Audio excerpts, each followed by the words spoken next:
మంచిర్యాల జిల్లా లక్షెట్టిపేటలో కేంద్ర బలగాలు స్థానిక పోలీసులు కవాతు నిర్వహించారు. ఈ సందర్భంగా మంచిర్యాల ఏసీపీ ప్రకాష్ మాట్లాడుతూ పార్లమెంట్ ఎన్నికల విధులలో భాగంగా ఈ కవాతు నిర్వహించామని, ఎన్నికల సమయంలో ప్రజలు ఎవరూ కూడా ఎలాంటి ప్రలోభాలకు గురి కాకుండా ఉండి స్వేచ్ఛాయుత వాతావరణంలో తమ యొక్క అమూల్యమైన ఓటు హక్కును వినియోగించుకోవాలని కోరారు.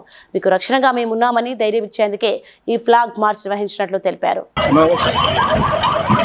లోక్సభ ఎలక్షన్లను దృష్టిలో ఉంచుకొని మన రామగుండం కమిషనర్ గారు శ్రీనివాస్ గారి ఆదేశానుసారము డీసీపీ గారి సూచనల మేరకు నేను, తర్వాత సిఐ లక్షట్పేట నరేందర్ గారు, ఎస్ఐ గారు, తర్వాత సిఆర్పిఎఫ్ అసిస్టెంట్ కమాండెంట్ పాండే గారి ఆధ్వర్యంలో ఇవాళ ఫ్లాగ్ మార్చ్ నిర్వహించడం జరుగుతూ ఉంది ఈ లక్షట్పేట టౌన్లో.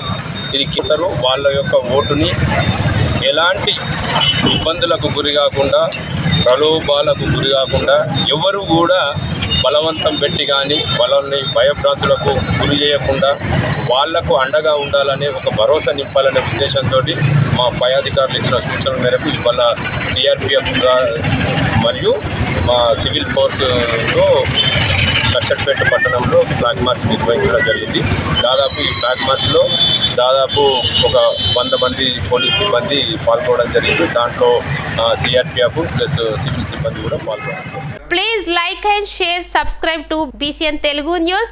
Please like, share and subscribe to BCN Telugu News.